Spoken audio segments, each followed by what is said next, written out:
Hi, and welcome to One Simple Recipe, because I'd like to help you take one step closer to better health.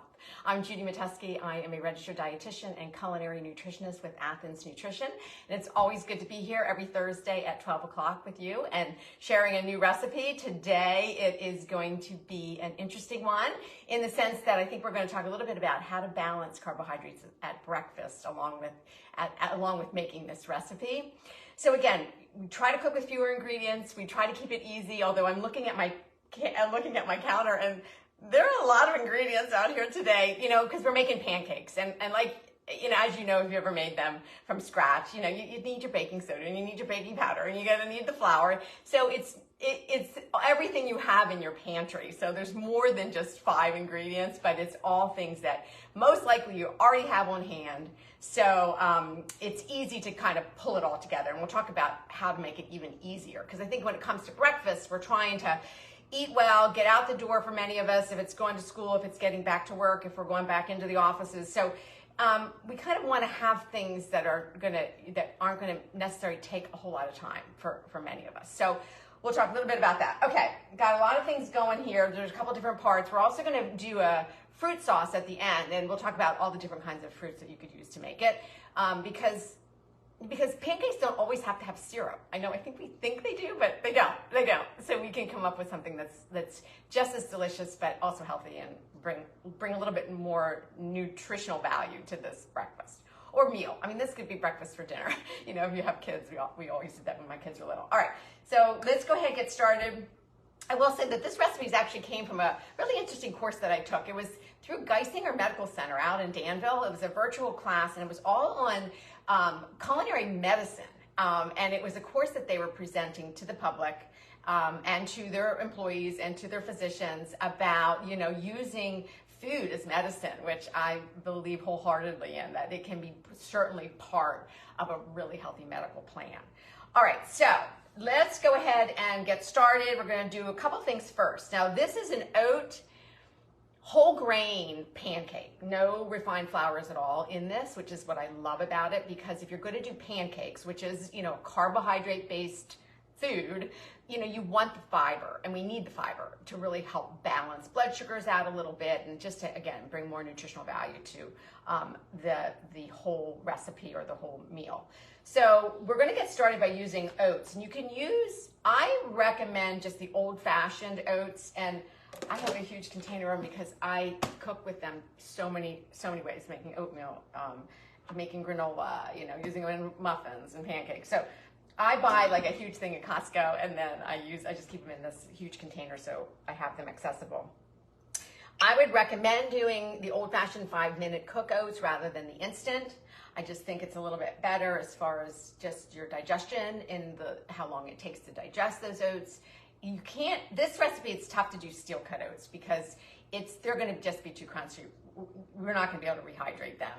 So 5-minute old-fashioned is the way to go. And we're going to start with 3/4 of a cup. So I have a half a cup. And we're going to put these in a bigger bowl because we do need 2 bowls, just because we're going to have to hydrate these oats a little bit. So 3/4 of a cup of just old-fashioned oats. And then we're going to put some liquid to help hydrate them for a few minutes. So I'm using buttermilk. Buttermilk is always low fat. It's just, traditionally it was the product left over from making butter, but that's not really how it's traditionally made now when we buy it in the supermarket. But it is really low fat and it is cultured, so we do get some probiotic benefits from it. So I do love using it whenever I can.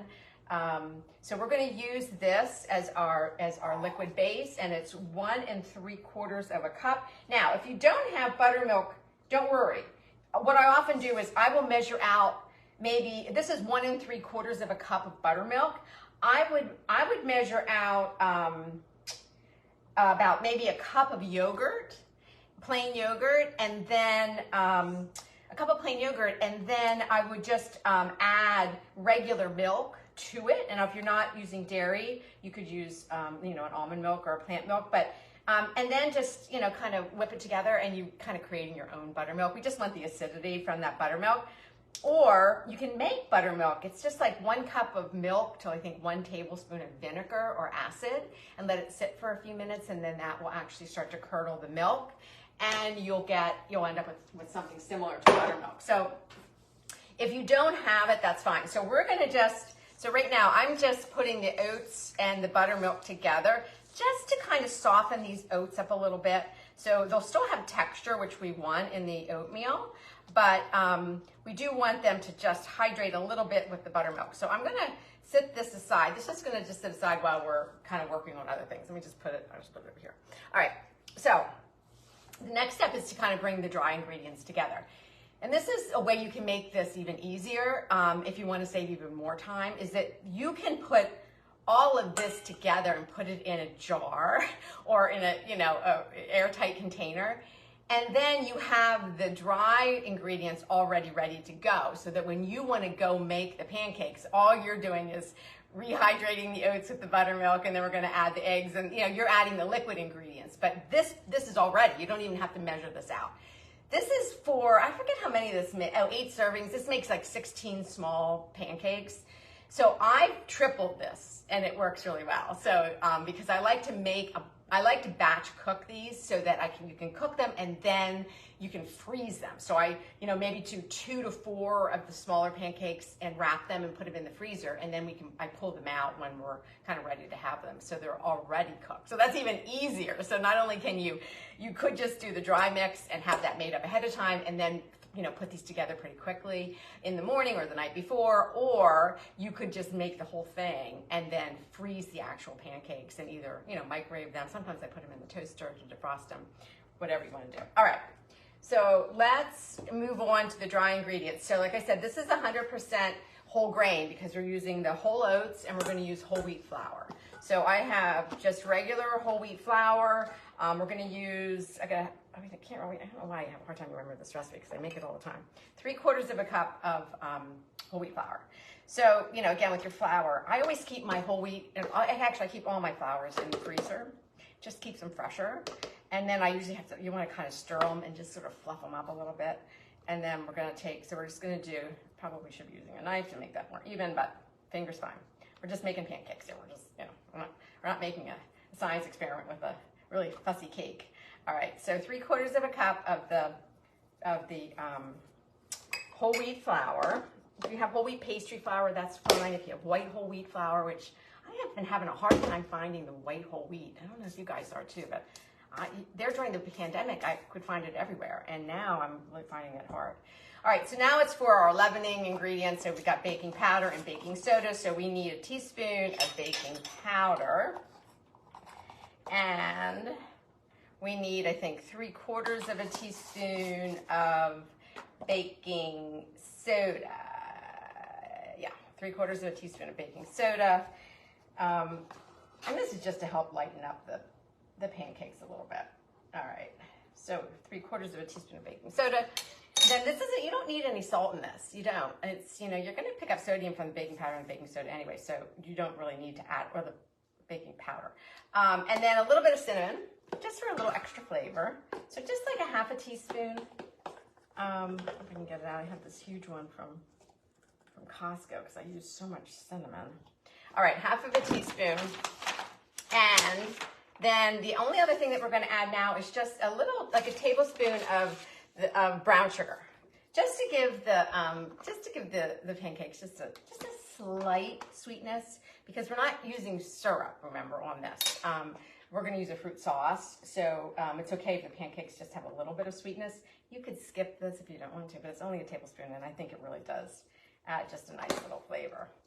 All right, so we have our dry. So this is the step that you could do ahead. You could, again, I triple this typically when I make this recipe. I'm not, because I actually have some of these in my freezer right now, so I'm only going to make one batch. But this is what you could make ahead, and then just store this like in a container, airtight container, and then label it as your, the dry mix, the dry flour mix for your pancakes, and then that's ready to go. Then you don't have to get all the things out of the pantry when you're ready to make them. I'm just trying to break up the brown sugar pieces a little bit. All right, so now we have that. And so for the oats and the buttermilk, let's put this right here. For the oats and the buttermilk, you want them to sit for maybe about 10 minutes, but we're going to kind of move a little bit. Well, you know what, actually, why don't we just, I'll let them sit a little bit longer before we combine the other wet ingredients and then put these together. Let's go ahead over to the fruit sauce. And I am using frozen, and I know this goes backwards. I think I can reset this so it doesn't do that, but I know you're not, it's hard to read this. But these are just organic frozen blueberries from Costco. Love them. I just love these blueberries. I buy them like 3 at a time and keep them in my freezer because, especially when we're out of the berry season, because they stay so plump and they're not dry and they just taste great. And I will just eat them, defrost them and eat them like they're fresh blueberries because they hold their shape pretty well. But anyway, so we're kind of out of berry season. I just bought blueberries a little bit ago and they were awful. So I'm not buying fresh berries pretty much at this point. I'm going to switch all over to frozen for now anyway. So we used about 2 cups of blueberries. I already put them in this pan.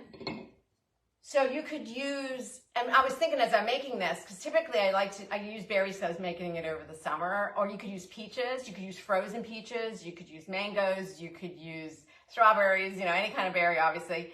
The other thing is because we're going into the fall season, this would be great with some chopped up apples, finely chopped apples, or even grated apples, or you could do pears. You know, you can make like a cinnamon, nutmegs, ginger, pear, or apple compote kind of instead of berries. But we're gonna go ahead and do berries. So there's 2 cups in here of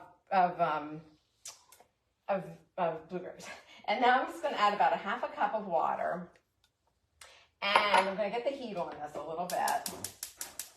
And then we're just going to add, I think it's just now this is up to you. The recipe calls for about 1 tablespoon of sugar, and I'm just going to use brown sugar because that's what I have out, and I use brown sugar for most things. I don't use white sugar that often. I almost always use brown. It's just I like the flavor of it. But if your berries are really sweet, you could skip this. You really don't need to sweeten the fruit if you feel like your fruit's pretty sweet. I'm going to add a little bit because, again, we're using this as a sort of a syrupy sauce for the pancakes. So, you know, sometimes you kind of want it on a little bit on, not like overly sweet, but a little sweet. So I'm going to just go ahead and add 1 tablespoon of the brown sugar to that. But you could skip that if you don't want to. And you could, because I have cinnamon in the I'm just going to add a little sprinkle of cinnamon because it's in the mix. And I think cinnamon goes really well with fruit. So that's that. And then the only other thing now we're going to add, this is going to help boost the fiber content, add a little more protein to this sauce. We're going to add 2 tablespoons of chia seeds. So it's like 1 tablespoon of chia seeds to 1 cup of fruit, and I'm using 2 cups of fruit. So I'm going to sprinkle in 2 tablespoons, and that's going to help thicken this as well, because you know if you use chia seeds, they do swell up with water, and they help to thicken puddings. You can make chia seed pudding, you know, you can add them to make chia seed jellies or jams. So I am going to, let me just grab a little spatula here. So now I'm just going to stir this around, and I'm going to let this cook just a little bit because I want the chia seeds to start to swell and kind of form that little bit of a gel so this thickens up, because right now it's pretty runny. So I'm going to let that kind of cook a little bit. Now, I am not going to do this today for a couple reasons. One is because I'm wearing a white shirt. I didn't think of that when I put this on. But if you have an immersion blender, once this cooks a little bit, you could put your immersion blender and blend this up to make it a little bit more of like a pureed sort of sauce. I like it with the fruit in it sometimes anyway. I don't always want it to be. I like to taste the berries and have that texture. So this might not really thicken up and, you know, as much as I'd like it to before we're finished, because it might take a little longer for those chia seeds to kind of plump out. But anyway, I'll just see how it does. I'm going to put it off. I'm going to put it up to the back burner because I'm going to pull over this and start to get with pancakes, you know, you really want to get your pan hot. So the berries, just to go over that. It's 2 cups of berries or 2 cups of fruit, 1/2 cup of water, 2 tablespoons of chia seeds, and you can use 1 tablespoon of sugar, brown sugar, white sugar, granulated sugar, whatever, if you desire. So I'm going to set this off to the back, let that kind of cook away a little bit. I might take that lid off a little. All right, so now I have my pancakes on. I have a non-stick skillet that I sprayed. Once you get pancakes going, you know, they never stick. But to get first one always sticks for me. I don't know. Even if I seem to have my pan hot enough, but you definitely want that pan hot enough. So I'm gonna let that. Turn this way. I'm gonna let that kind of go for a little bit as we finish this up. All right. So now here's our dry. We have our wet, which is our oatmeal, and our buttermilk that's been kind of. It is. I can already tell that the oatmeal is already softened up a little bit. So now we want to add an egg. And we're going to add I should probably crack that on the counter, not on the side of the bowl, because then you have to fish out shells. And then about 2 teaspoons of vanilla, which I'm not going to measure. I'm just going to eyeball. And then we need canola oil. And I'm going to use canola oil. When it comes to oils, the 2 oils that I pretty much cook with, almost solely, extra virgin olive oil, like all the time, cooking as well as like just on salads, cold.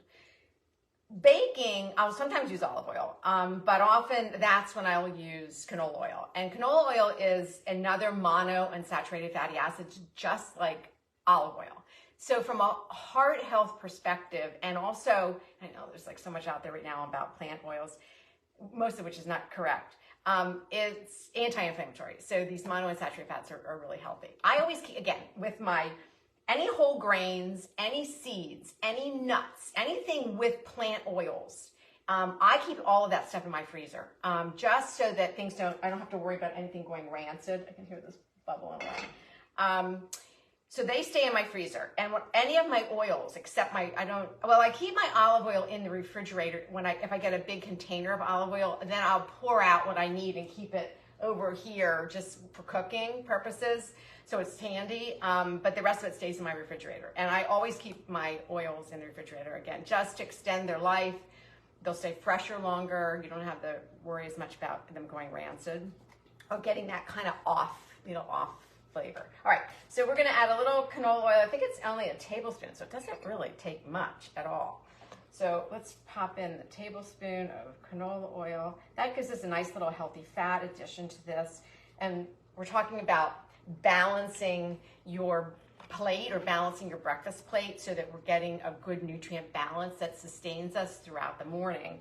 And adding a healthy fat to that, adding a carbohydrate that's whole grain or high fiber, which is going to be our oats and our whole wheat flour. And now we're going to use chia seeds and fruit to also add more fiber. So even though, we're having those carbohydrates, but they're a really good fiber source. So having that, healthy fat, high fiber carbohydrate, and then we want to balance it with protein.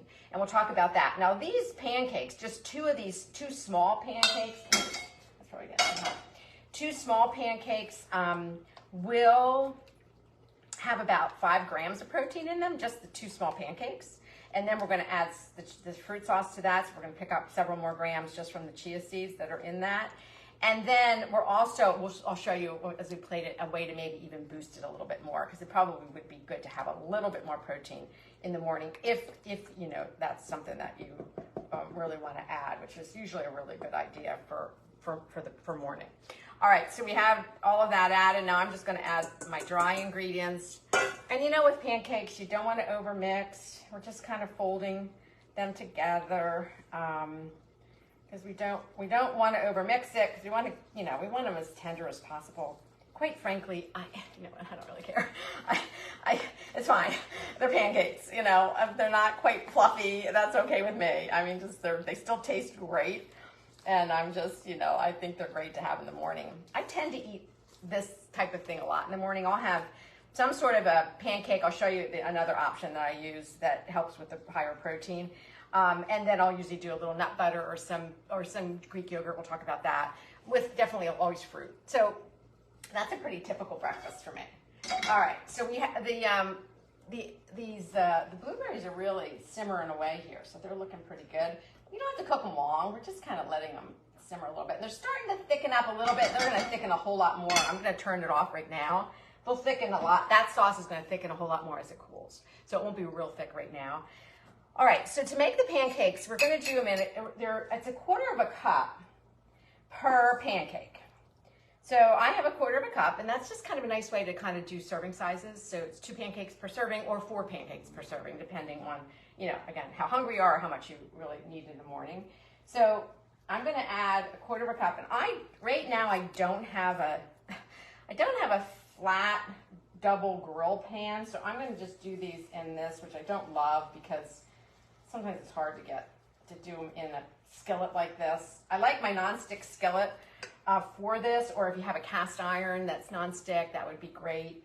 I used to have a double burner. I do have one that is a grill plate, but I don't have my flat one anymore because we used it by mistake on a grill and it ruined it. So I have never replaced it. So right now, this is my largest nonstick skillet. I have a big all-clad one, but that's a little tricky. Sometimes it tends to want to stick. So with pancakes, we're adding it to this. You always want that really hot pan before you add your pancakes. We always know the first pancake or two is never the best. So, I mean, they taste great, but they're not always the ones that are gonna end up looking great. So let's just see how these do. All right, so we'll see how these come out. I might do one more round of them. The other thing I wanted to mention while these are cooking is Kodiak cakes. And again, I don't have any affiliation with these products. I don't want to, as far as any kind of, if I'm getting any kind of, monetary reimbursements, I'm not. Kodiak cakes I love, because they're whole grain, high fiber, great source of protein. They're just because of the way the flour blend is and what they add, they boost the flour. It does have a whey protein. And you can make them then with eggs. You can make them with milk to even boost the protein even more. I love this, and I do these because sometimes I just feel like I just love this actual pancake recipe. So I make these more if I'm making homemade. This is what I do probably most of the time. And to make it even easier, which you could probably do it with this, is I use just a full cookie sheet and I line it with parchment paper, and I make it's about 2.5 cups of the pancake mix.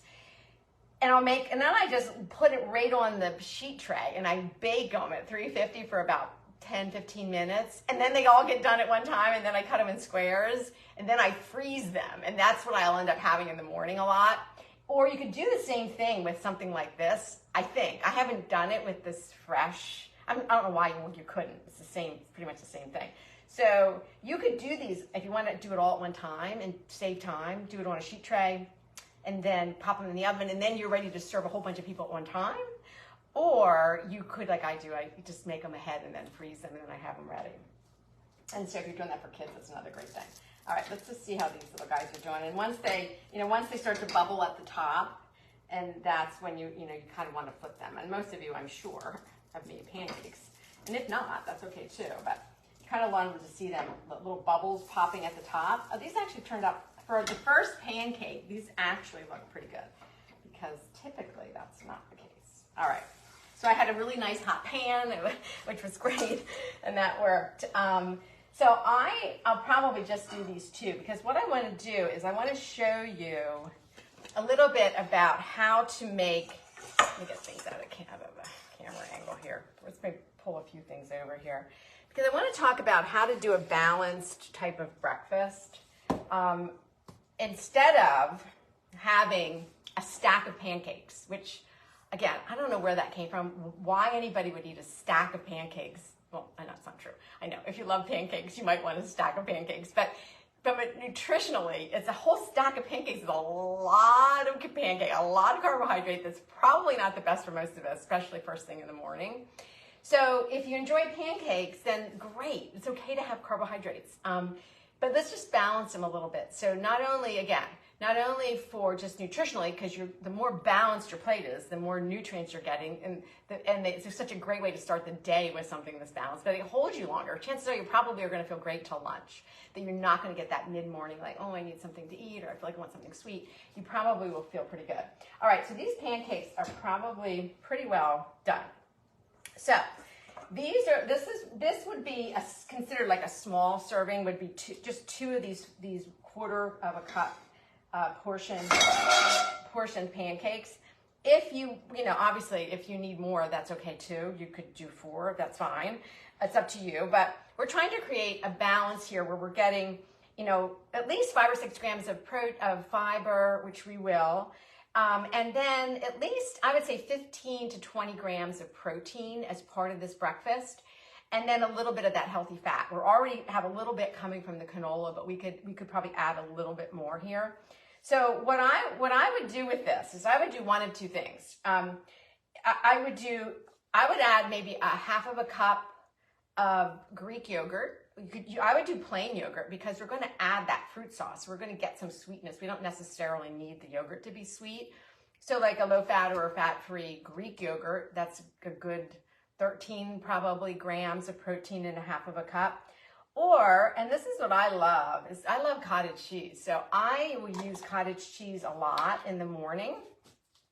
So if we did, I think this is a half cup measure. Again, this is about 13 grams of protein. So I would take my half a cup of cottage cheese and I would add that to the plate. So there's a really good protein source, or it could be the yogurt if you want to do that. You could do eggs if you have time. You already have your pan already out. I mean, if you wanted to just cook, 1 or 2 eggs with that and then add that obviously to your pancakes, that would be pretty traditional if you're going to have eggs and pancakes. You could almost make a little egg sandwich with this. You could do the eggs between the pancakes. And then I would probably do, sometimes you could do a few little nuts if you wanted to. I'm going to do just a little bit of I don't know if I can get this to drizzle. I'm going to do a little drizzle of like some almond butter. You don't need more than probably a tablespoon. This is, again, just a little healthy fat that we're adding. Rather than adding butter, you could do tahini, you could do peanut butter, you could do just nuts. But this would be a nice little addition to, again, we're getting a little bit of protein there, but to add a healthy fat, a plant-based fat, that helps with the satiety again. That kind of creates the balance because we have the high fiber carbohydrate, we have the protein, we have the little bit healthy fat. And then the last thing that we'll do is we're going to just top it with our berry sauce. And that way we're going to get some fruit with this. We're going to get our, maybe like you probably want about a quarter cup of this. And then the chia seeds are going to help, again, bring more fiber to it. And now you have this gorgeous little, gorgeous. You could do a little dusting of powdered sugar if you wanted to do it, just to give it a little bit of, little something zing at the end or a little sweetness. But now we have a breakfast that is really balanced with all of those macronutrients that our body really kind of likes to start our morning with. So give this a try. I love it. I have something like this often. It's kind of one of my favorite breakfasts. You could, again, because it's fall season, I would go to maybe some fall fruits. Apples or pears would be great if you make a little compote with, those typical spices, the cinnamon and the ginger or the nutmeg. I think that would be really, really good. So give this a try. Again, triple the batch if you want to. Freeze these pancakes. Once you're already making pancakes, you might as well just keep going. That's my fault. I'm not going to just make a few. I might as well just make a bunch at one time, and then you have them. Kind of get sort of like, kind of call that investment cooking. You kind of get ahead of the game so you have things all ready to go. All right, I'll see you again next Thursday. Again, always bringing you these one simple recipes. If you are not subscribed to our newsletter, please do so because we send that out every week. It features our one simple recipe. You have access to the recipe, tips about the recipe, as well as anything else that might be happening within Athens Nutrition. All right, stay well, and I will see you next week.